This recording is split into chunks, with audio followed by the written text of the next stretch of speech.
अस्सलाम वालेकुम एवरीवन। आज की इस वीडियो में हम अपने लास्ट टॉपिक की बात करेंगे सीपीयू स्केजुलिंग एल्गोरिदम की, जिसका नाम है राउंड रॉबिन एल्गोरिदम। ठीक है, अब इसमें बेसिकली दो केसेस होते हैं।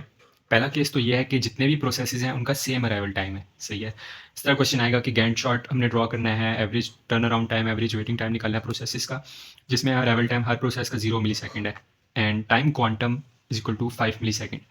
इस राउंड रॉबिन में मेन चीज़ ही ये टाइम क्वांटम है। टाइम क्वांटम 5 मिली सेकेंड है। इसका ये मतलब हुआ कि हर प्रोसेस जो है वो 5-5 मिली सेकेंड के लिए एग्जीक्यूट होगा और फिर ये साइक्लिक ऑर्डर में सब कुछ रिपीट होगा। तो अभी ये हमें उन्होंने प्रोसेसेस दे दिया, उनका बर्स्ट टाइम दे दिया है, क्योंकि प्रोसेस टाइम अराइवल टाइम हमने एज्यूम किया कि वो 0 मिली सेकेंड सबका सेम है। इसके लिए हमें एक रेडी क्यू बनानी पड़ती है साथ साथ, और गैंट चार्ट। ठीक है, ये हमारे पास रेडी क्यू होती है, और जो गैंट चार्ट होता है बेसिकली वो रनिंग क्यू होती है। उसको हम रनिंग क्यू भी बोलते हैं, या फिर हम सीपीयू स्केजुलिंग डायग्राम भी बोलते हैं गैंट चार्ट को। तो देखिए, प्रोसेस जो हमारे पास 0 मिली सेकेंड पे थे वो सब हैं।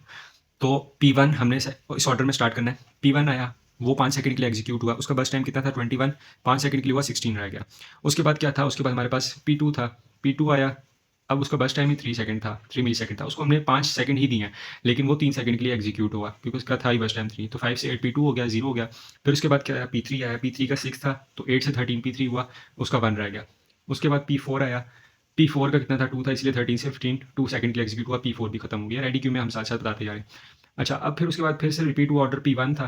ठीक है, P1 आ गया, P1 का कितना था, 16 रहता था, अब 5 सेकंड के लिए एग्जीक्यूट हुआ, कितना हो गया, 11 रह गया, 15 से 20 सेकंड के लिए। उसके बाद फिर हमारे पास आ जाता था क्या, P3, क्योंकि P2 तो हमारा खत्म हो गया। P3 का कितना रह गया था, 1 सेकंड के लिए, तो 1 सेकंड के लिए एग्जीक्यूट कराया। उसके बाद फिर से P1 रिपीट हुआ। ठीक है, क्योंकि बाकी सब तो खत्म हो गया। P1 को 11 रिक्वायर्ड थे और सेकंड खत्म होने के लिए, तो फिर वो 21 से 26 सेकंड 5 के ब्रेक इंटरवल में चला, 6 रह गए, फिर 5 के इंटरवल में फिर चला, फिर 1 रह गया, फिर एक ही था, तो 31 से 32 सेकंड के लिए ये चला और ख़त्म हो गया। तो बेसिकली जो हमें टाइम क्वांटम दिया जाता है उसके हिसाब से हम अपने प्रोसेसेस के सीपीयू टाइम की स्प्लिटिंग करते हैं, मतलब 5-5 सेकंड के लिए चलेगा। और बाकी जिस तरह सारों में हमने काम किया था सीपीयू स्केजुलिंग एल्गोरिथम्स में, प्रोसेस बर्स्ट अराइवल गिवन है, अराइवल देखे सब में 0 है, कंप्लीशन कैसे निकालना है वो यहाँ से देखे। P1 0 कहाँ पर हुआ है, 32 पे हुआ, तो 32 आ गया। इस तरह P2 P3 4 के लिए देखना है। फिर टर्न अराउंड टाइम हमारे पास क्या होता था, कंप्लीशन माइनस अराइवल। तो जो इसमें अराइवल जब 0 है, जो हमारे पास टर्न अराउंड टाइम होगा वो कंप्लीशन टाइम ही होगा, तो वो हमने लिख दिया। उसके बाद वेटिंग टाइम क्या होता था, turn around time minus burst time, तो 32 माइनस 21 9, 8 माइनस 3 5, 21 माइनस 6 15, 15 माइनस 2 13।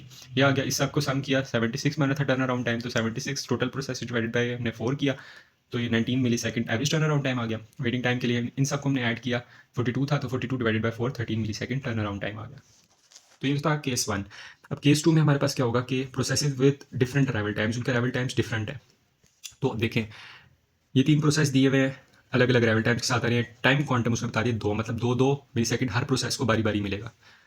तो अब टाइम 0 से 2 के लिए क्या हुआ, रेडी क्यू में हमारे पास P1 गया, क्योंकि P1 का अराइवल टाइम जो था वो 0 मिली सेकंड था। तो P1 आ गया रेडी क्यू में। P1 2 सेकंड के लिए चला, उसका रिमेनिंग बस टाइम कितना रह गया, 3। पहले 5 था, 2 के लिए चला तो 3 रह गया। 2 से 4 मिली सेकंड के लिए क्या हुआ, P1 फिर से चला, क्योंकि देखें 2 मिली सेकंड पे तो और कोई प्रोसेस नहीं आ रहा ना, ये तो 4 पे आ रहा है। तो अगले 2 से 4 के लिए भी फिर P1 चलेगा।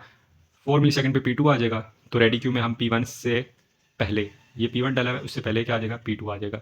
ये इस ऑर्डर में चल रहा है काम सारा।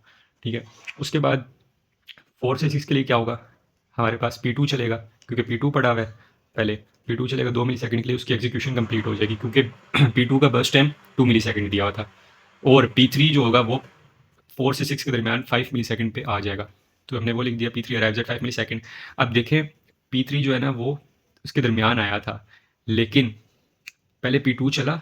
ठीक है, P2 जब चलेगा तो यहाँ से ये P2 निकल जाएगा, P1 इसकी जगह आ जाएगा, तो ये P1 इधर आ गया। उसके बाद फिर P3 आया। ठीक है, तो फिर अब नेक्स्ट स्टेप इंपॉर्टेंट है, तो हम P1 को एग्जीक्यूट करेंगे पहले। फिर टाइम 6 से 7 के लिए जो P1 का 1 सेकंड रह गया था वो कंप्लीट होगा, P1 खत्म हो जाएगा, P3 रह जाएगा रेडी क्यू में। फिर 7 से 9 के लिए P3 को चलाएंगे 2 सेकंड के लिए, फिर उसके बाद इसका 2 रिमेनिंग टाइम बच जाएगा, और 9 से 11 के लिए इसको चला के रेडी क्यू हम खाली कर देंगे। गैंट चार्ट इसका ऐसे ही बनेगा, 0 से 2 P1 चला है। ठीक है, फिर उसके बाद 2 से 4 भी P1 चला है, 1 बस टाइम रह गया इसका रिमेनिंग। फिर 4 से 6 P2 चला है, खत्म हो गया। फिर 6 से 7 P1 फिर चला है, ये खत्म हो गया। फिर P3 7 से 9 चला है, 2 रिमेनिंग टाइम रह गया। फिर 9 से 11 फिर चला, तो P3 भी खत्म हो गया। और काम वही करना है बाकी इसका भी, कि process burst time, arrival time, completion time, turn around time और वेटिंग टाइम निकालना है। फार्मूला सेम है, सारी इक्वेशन सेम है। तो ये राउंड रॉबिन था, ये हमने सारे सीपीयू स्केजुलिंग एल्गोरिथम्स कर लिए।